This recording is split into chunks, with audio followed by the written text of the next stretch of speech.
guys, it's Miss Dotson, educator from Carnes Middle School, 6th grade. It's happy to see all you guys.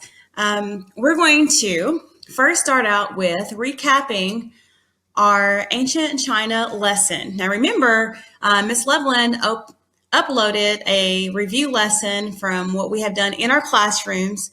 You were to work through particular components, and your packet or your technology screen should have revealed this information in front of you. So let's start with the first particular document-based investigation. Here you'll see a primary source image of an ancient Chinese writing. And ancient Chinese writing could be on bamboo paper or on some type of animal bone. And as we examine a little closer, you can see that we have a lot of different objects. And if I was to pick out one image here, this one that I'm circling, to me it looks like a person. Okay, I could be wrong. I am not a professional ancient Chinese writer. And I can go down and pick out different ones. And based on what I see and can compare it to your background schema, I can answer the question that states, what do you observe about the symbols and lines of writing? The next one is a book that was compiled by Confucius' students. These students were very loyal. In front of you, you have different excerpts from different portions of the Analects. And when you read all of them in totality, you get an understanding of some qualities that Confucius valued. To me, Confucius was all about valuing how you treat others. And by the way you treat them, you're also communicating to them what is expected. So if we took the excerpt here that states, the master said, if you govern people by the laws and keep them in order by penalties, they will avoid the penalties, yet lose their sense of shame.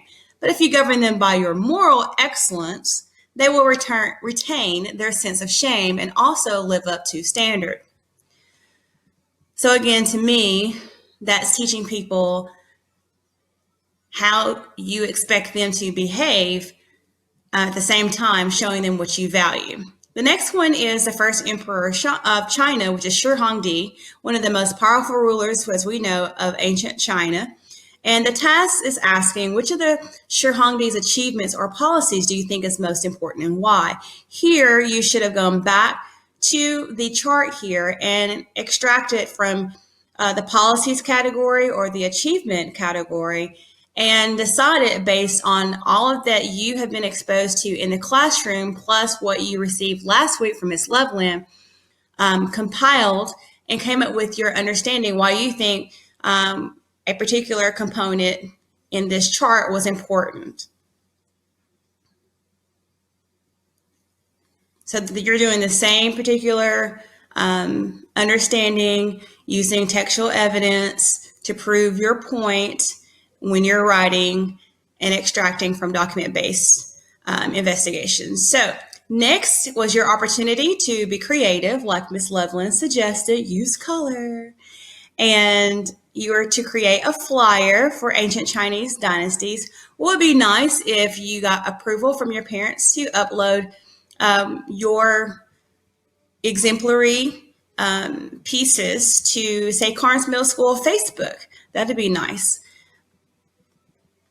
Next, we're going to go over the end of the module assessment. So number one, which geographic feature separates northern China from southern China? The answer is D. Number two, which of the following were common in ancient Chinese villages? Choose 3 correct answers. It's A, D, and F. Number each group to show its level in society. 1 is the highest and 5 is the lowest. So we know 5 would be slaves. We know 1 would be rulers and nobles. From there, artisans would be 3, warriors would be 2, farmers would be 4. 4, why did Chinese warriors continue to use bronze weapons well into the Iron Age? The answer is B. Number 5. Which of the following are teachings of Confucius? Choose 3 correct answers. Number 5 is B, D, and E. Number 6. Which philosophy teaches that punishments for crimes are necessary but should be reasonable? Number 6, the answer is D, legalism. Number 7, which of the following are Emperor Shihongdi's accomplishments? Choose the 3 correct answers. Number 7 will be A, C, and D.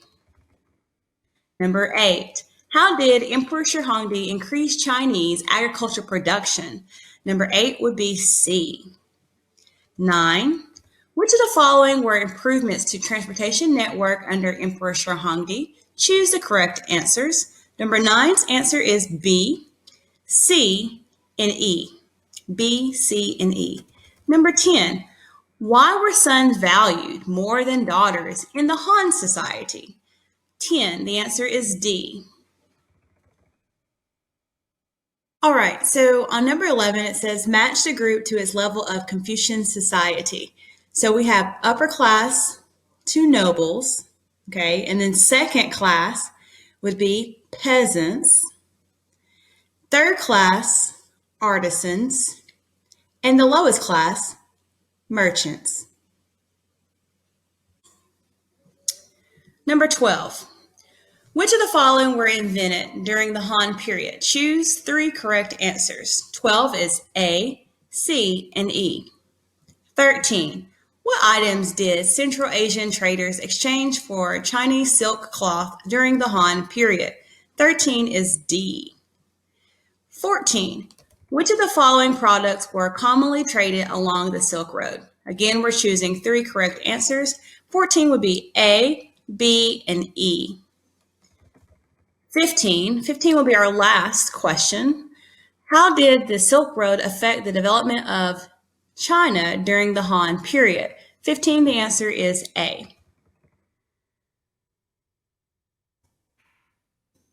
All right, so here is the answers that I went over. See if I can squeeze that in just a little bit. All right, scroll down. Give you a moment to screenshot that or pause your video.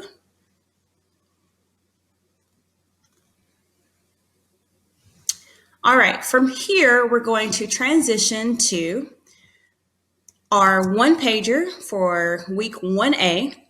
Here we have a reading comprehension piece that deals with gifts of ancient China, also known as achievements, inventions that we all enjoy still today.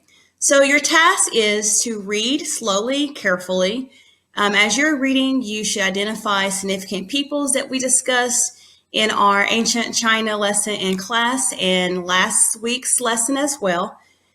We should identify and come alongside of key terms that you should feel confident about by now. Over here, you have textual evidence. We never ignore those. And after you have read carefully for comprehension, you have questions down below.